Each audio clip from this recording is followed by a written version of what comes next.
Bagaimana mungkin Google, perusahaan dengan jaringan data center di seluruh dunia dan sumber daya yang tampaknya tidak terbatas, gagal membuat platform gaming tanpa konsol? Pada tahun 2019, Google meluncurkan Stadia, sebuah layanan cloud gaming yang bisa dimainkan langsung lewat browser Chrome. Kamu bahkan tidak perlu mendownload file gamenya, tidak perlu kaset untuk memainkan gamenya, dan bahkan tidak perlu konsol untuk menjalankan gamenya. Kedengarannya seperti masa depan game kan? Tapi hanya dalam kurun waktu 3 tahun, semuanya berhenti begitu saja. Pada awal tahun 2023, Google resmi menutup layanan Stadia, menandai akhir dari eksperimen gaming berbasis cloud yang ambisius ini. Servernya dimatikan, dan Google memberikan refund kepada pengguna yang membeli perangkat keras Stadia, seperti controller dan kitnya. Ini bukan sekedar cerita tentang layanan game yang tutup. Ini tentang bagaimana ambisi besar bisa runtuh, bukan karena kekurangan uang, tapi karena kesalahan kecil yang diabaikan terlalu lama.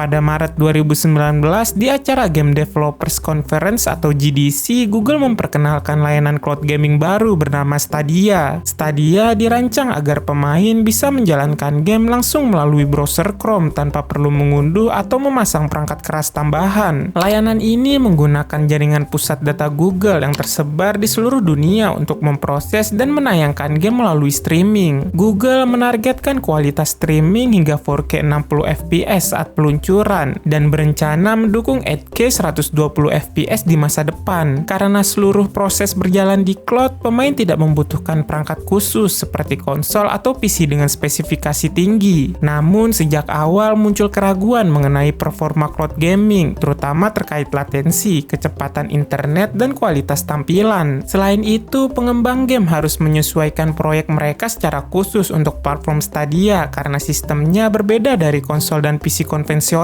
Saat Stadia resmi dirilis pada November 2019, Google mempromosikannya sebagai cara baru bermain game. Kamu bisa bermain game tanpa konsol, cukup dengan koneksi internet dan browser Chrome. Di atas kertas, ini terdengar seperti masa depan gaming, tapi begitu dirilis, banyak pengguna merasa hasilnya belum sesuai harapan. Beberapa game mengalami lag, penurunan resolusi, dan performa yang tidak stabil.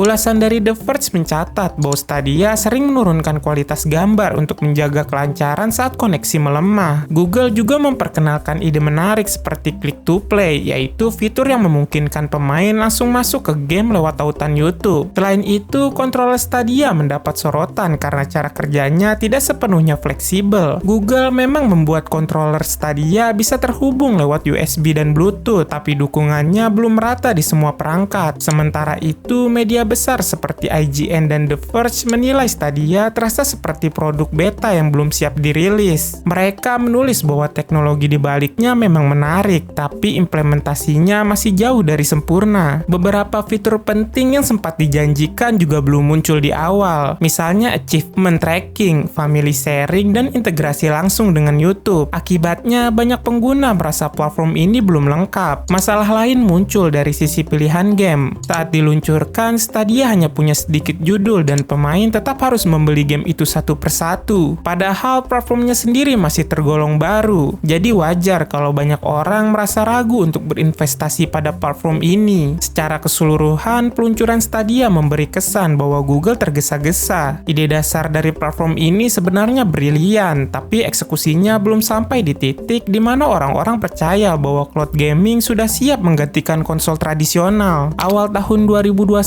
menjadi titik balik besar bagi Stadia. Hanya dalam kurun waktu 2 tahun setelah diluncurkan, Google menyatakan akan menutup 2 studio internalnya yang berlokasi di Montreal dan Los Angeles. Langkah ini mengejutkan banyak pihak di industri game, sebab hingga saat itu Stadia belum sempat merilis satupun game eksklusif buatan mereka sendiri. Padahal studio ini dipimpin oleh Jed Raymond, sosok besar di balik seri Assassin's Creed. Menurut laporan Business Insider, lebih dari 150 karyawan terkena dampak langsung dari penutupan ini. Banyak dari mereka mengaku tidak mendapatkan peringatan sebelumnya. Google menyebut bahwa penutupan ini adalah bagian dari strategi untuk memfokuskan Stadia pada teknologi dan kemitraan dengan publisher lain, bukan pada produksi game internal. Namun bagi banyak orang di industri ini, keputusan tersebut dianggap sebagai tanda bahwa Google mulai kehilangan keyakinan terhadap proyeknya sendiri. Pada 29 September 2022, Google secara resmi mengumumkan bahwa layanan cloud gaming mereka, Stadia, akan ditutup sepenuhnya pada 18 Januari 2023. Keputusan ini datang hanya 3 tahun setelah Stadia pertama kali diluncurkan pada November 2019.